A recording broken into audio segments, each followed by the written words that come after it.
Bueno, muchachos, hoy vamos a trabajar entonces el módulo de Ciencias Naturales de octavo, que tiene que ver con la secuencia de muchos temas que ustedes debieron y que enfatizaron mucho en séptimo, en su módulo de séptimo, y son temas puntuales, ¿no? En el caso del módulo de octavo, pues y sigue la misma metodología de talleres y ciertos trabajos, los cuales deben desarrollar utilizando el módulo físicamente en el aspecto de la literatura para poder desarrollar los talleres y actividades que están pertinentes a lo que es un módulo de ciencias naturales de octavo. Entonces, el primer tema que aparece en el índice viene siendo lo que es la estructura de todo lo que es la sangre, la importancia que tiene, cuáles son las células que conforman el tejido sanguíneo, cómo se configura, cuáles son funciones, cuáles son las diferencias entre una y la otra,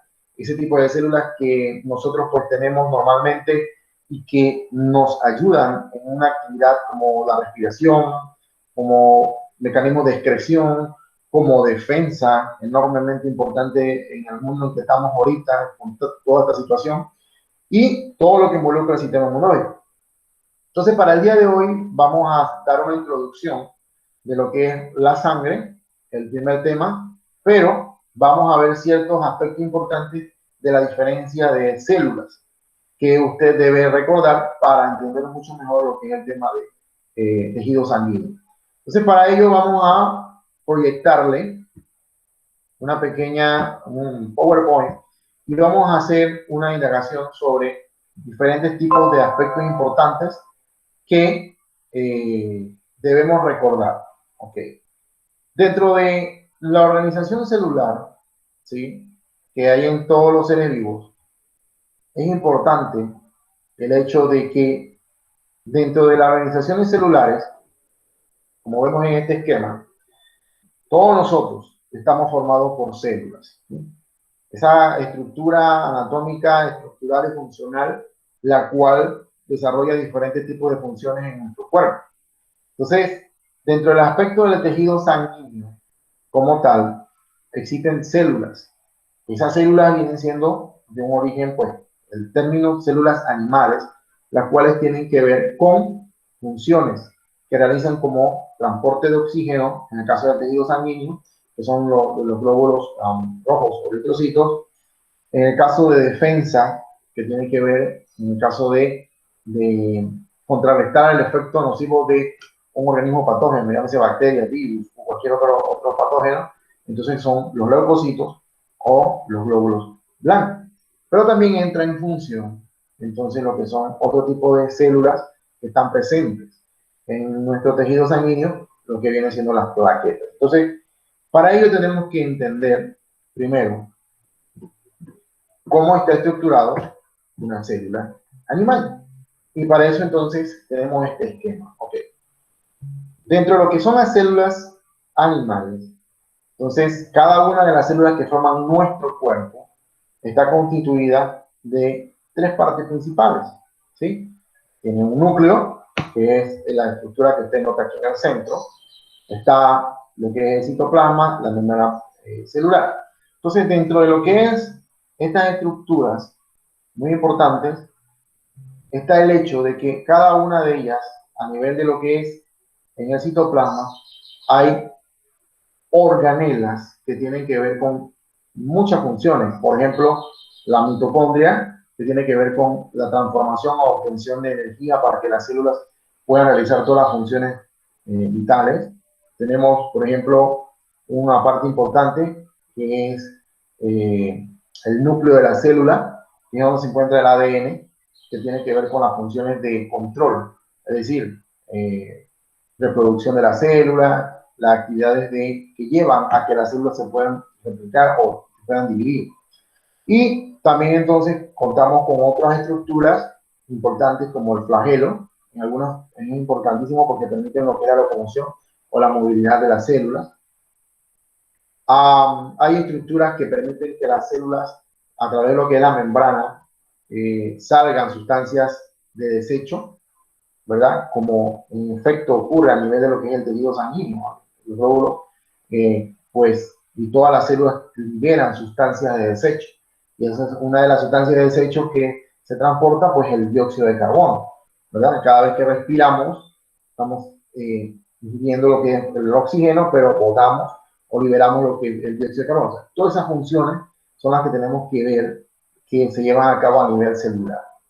Entonces, dentro de estas funciones, también está el hecho de que hay procesos que ocurren a nivel de los organelos, los cuales tenemos que explicar y tenemos que ver. Por ejemplo, tenemos los ribosomas, que es otra parte importante de lo que es una célula animal, en el cual ocurren procesos de lectura de diferentes códigos genéticos para que entonces la célula haga actividades en específico.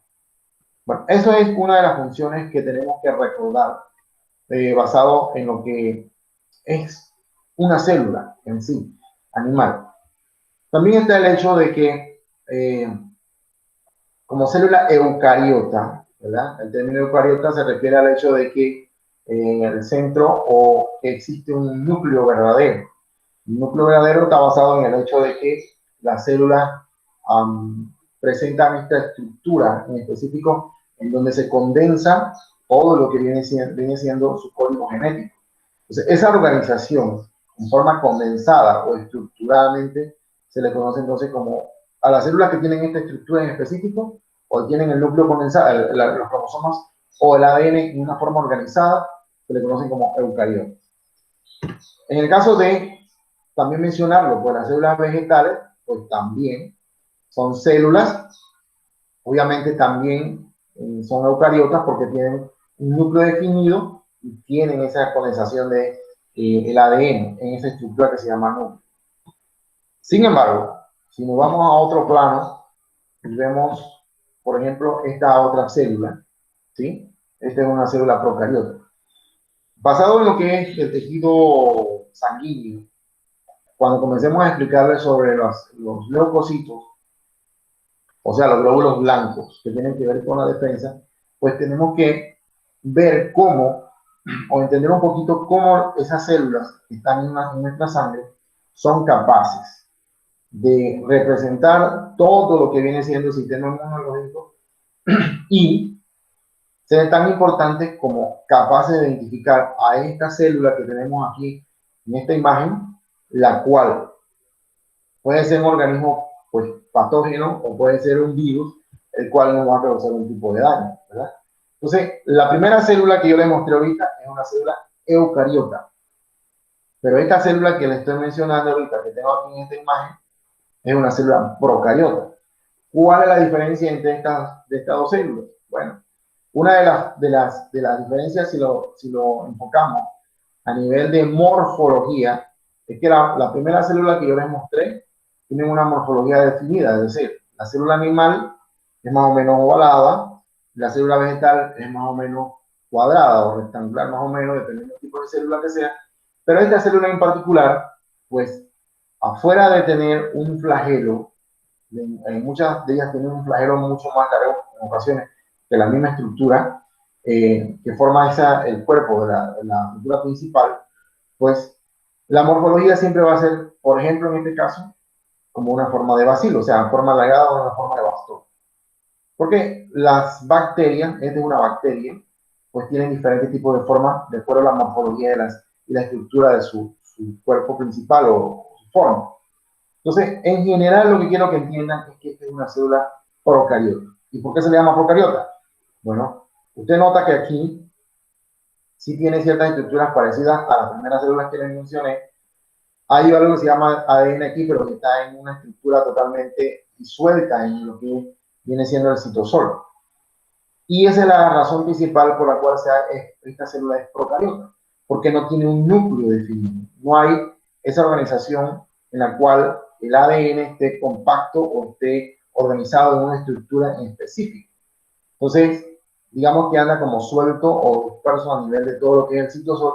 Entonces, no hay esa estructura llamada núcleo o membrana nuclear que condense a lo que es el ADN. Entonces, esa es una de las razones principales por las cuales esta es una célula primitiva, es una célula procariota en sí, porque no tiene esa estructura, ese núcleo que comprime a su estructura de ADN.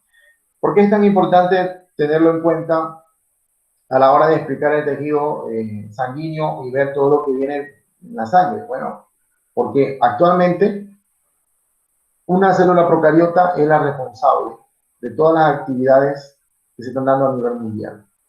Esta es una bacteria, pero en el caso de el virus, que todos conocemos ahorita, el virus en sí viene siendo una estructura procariota, porque igual no tiene esa unidad o ese núcleo que condense su estructura genética como tal, entonces es una célula procariota. Pero entonces, esta imagen que tenemos aquí es de una bacteria. En el caso del virus, creo que más adelante aquí tengo una imagen de un virus. Aquí tenemos otro ejemplo, pero en este caso tenemos son de bacterias. Esta que tenemos aquí al lado es un diplococo. Estas son espirilas, espiriquetas. Bueno, esta es la comparación que hacemos en base a lo que son diferentes tipos de células basados en lo que viene siendo la estructura. Entonces, para el día de hoy, lo que yo quiero que ustedes recuerden y a la vez relacionen con el tema que vamos a comenzar a explicarles en base a lo que está en el módulo de tejido sanguíneo, es la relación de la importancia de las células.